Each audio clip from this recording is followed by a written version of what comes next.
I had been watching Trailer Park Boys when my roommate Alex suddenly barged through the front door, stumbling over himself as his neck craned to look behind him. I almost dropped my plate of oven-hot chicken tendies, the Friday meal of kings. Jesus, Alex, what the hell? I yelled at him as I turned the TV off, pissed that he'd ruined the sublime couch potato meditation I'd been cultivating for the past couple of hours. Damn, he said, more to himself than to me. He kicked the door shut as he got up from the floor. Now I was concerned. Alex wasn't the type of person who feared things. I'd seen him throw hands at guys twice his size, and when the situation called for fight or flight, he always chose to fight. Dumb, maybe. Scared, never. Alex, you okay, buddy? I asked him, placing my tendies down on the coffee table, trying to figure out if it was a get the baseball bat or the call the cops and pray type of situation. He turned around and zoomed past me towards the kitchen. He grabbed a chair and dragged it to the front door, jamming it against the wood under the doorknob. Who'd you piss off this time? I asked him. He snapped as he gave me a concerned look. Turn lights off, he whispered in ragged breaths. I walked up to the switch, making sure not to make any loud noises, and flicked it. The apartment became completely dark. Are you gonna tell me what the hell? He snapped again, his ear now turned towards the door. We stood in awkward silence for a few minutes. Finally, his shoulders dropped down, and he walked to the couch and sat down, letting out a long sigh as his tense body started to release itself from its adrenaline armor. I joined him, but didn't say anything. It was on him to explain whatever stuff was going down. Once he'd calmed down a few more breaths worth, he began to explain. First, if it sees you, don't flinch. It's smart like that. It knows what's prey, and it will come after you. Or that's what I think, at least. What the hell are you on about? Who came after you? Did you go picking fights again? What came after me? Not who. Okay, so what the hell's the what that's coming after you? I don't know. I saw it in the woods, just, like, sitting there, looking at me, and then I looked back at the thing, sure that it was some prank by some neighborhood kids. Then its head turned, like, upside down, and I flinched, and then it came at me. I ran here as fast as I could. Sitting so close to him on the couch, I could smell the liquor coming off him, his scent intertwined into a eau de toilette of man's sweat and cheap rum. You're drunk. He said loudly, then glanced at the door and brought his voice down again. I'm not seeing things. This is real. Zach, I'm not joking.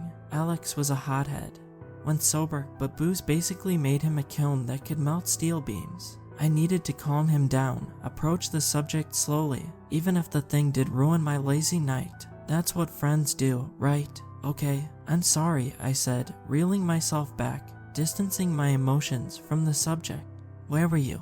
Just out by the trail, coming back from the bar. Okay, and what should we do? I don't know. At some point, I stopped looking back. It was so fast, like a cheetah or something. It moved. It was like a circus freak or a dancer or something. It didn't move like a human or an animal. I don't even know how I outran it. He'd started to spiral. I'd seen this before. Whenever Alex got some idea in his head that he couldn't wrap his brain around, he couldn't just leave it. Instead, it swirled around in that thick head of his, scrambling up his mind, vignetting the world. Things of that nature would frustrate him to no end, and I still hadn't figured out a surefire technique to get him to reposition his attention.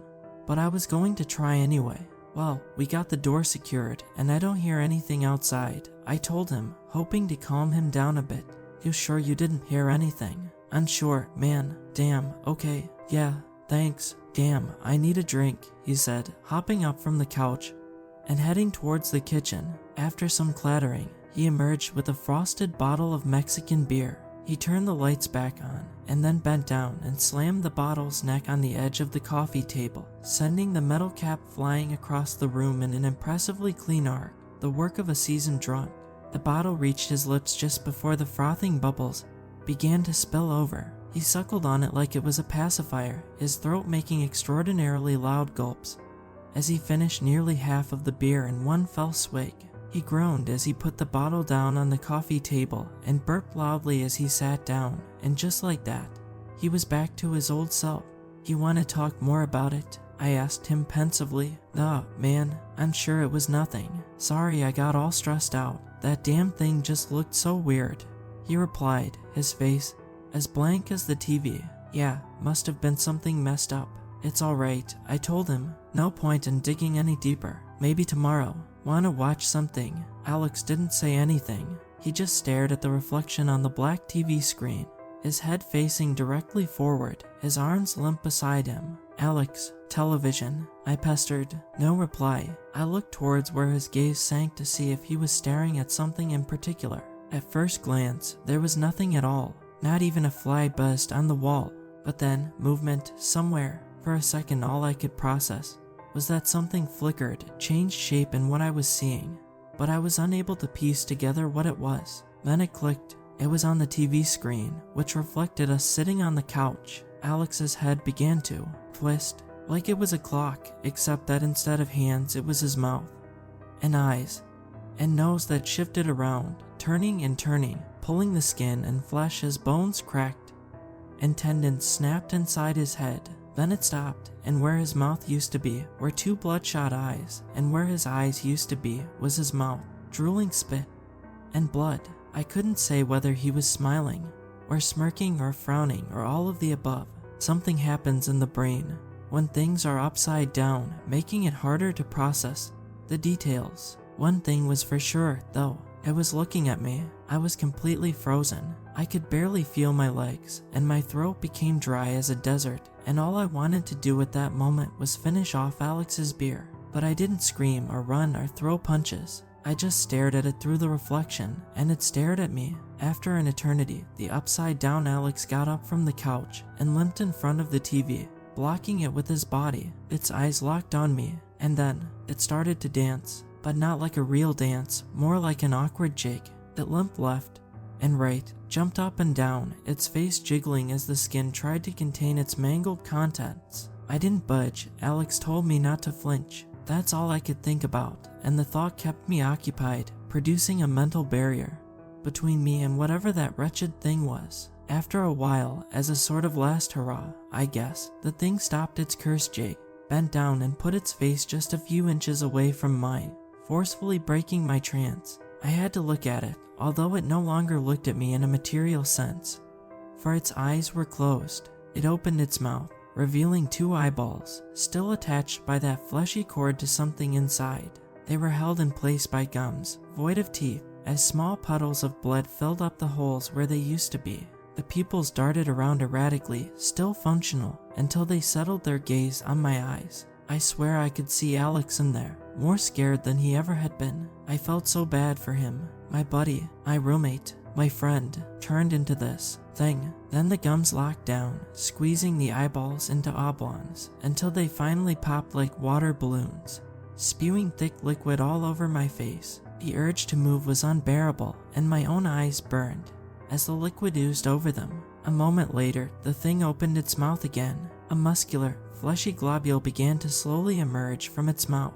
It was round and wound up in fibrous tendons, and from all its sides protruded Alex's yellow teeth, pointing in all directions, indented directly onto the flesh. The fleshy blob was so large that the serrated, unkempt teeth scratched and pierced the edges of the mouth as it squeezed itself out, cutting open the lips until gravity finally took hold, and it fell to the ground, making a clunking splatter as it collided with the hardwood floor. The thing's face was much smaller without it, anemic in tone. The thing leaned closer and opened one of its eyes. Out of it came the displaced tongue, still dirty and yellow from the rum Alex had drank. It inched closer and closer until finally it started to lick the eyeball stew off of my face. The tongue was warm and slippery, and it twisted around my eyes and my mouth as it licked off every last bit of eyeball left on my face. From somewhere inside the head, where the vocal cords resided, I could hear pleasure groans, low and stuffy as they vibrated in between flesh and bone. When the thing finally backed away, I could feel a sticky film begin to coat my face as the spit began to dry. It tickled and irritated my skin, bothering me unimaginably hard. I needed to do something. I had been stationary for too long, and all the nerves of my body were beginning to fight back at the stillness within. The thing faced me, its tongue sticking out limply from the limp eye socket. I don't know if it could still see me, as it no longer had eyes. I dared not flinch, but time was running out. A cramp, a twist, a punch, Something was going to happen soon. Something needed to break the incubating stagnation. Promptly, the thing turned around and limped its way towards the window, slowly and awkwardly, like it was losing control of the muscles and nerves within. It opened it and then jumped out. Our apartment is on the 8th floor, so it took a considerable amount of free fall until I heard a wet thud. Even though it was gone, it took me a while until I felt safe enough to move again. When the cops and paramedics came, I tried to explain what had happened. I thought it must be at least somewhat believable. I mean, his face was proof. The way he looked, nothing natural could do that. But they just blamed it on the fall. Twisted my story to seem like he'd gotten into a drunken psychosis, his state of mind exclusively messed up, and jumped out the window head first, the impact smashing his face to look like that.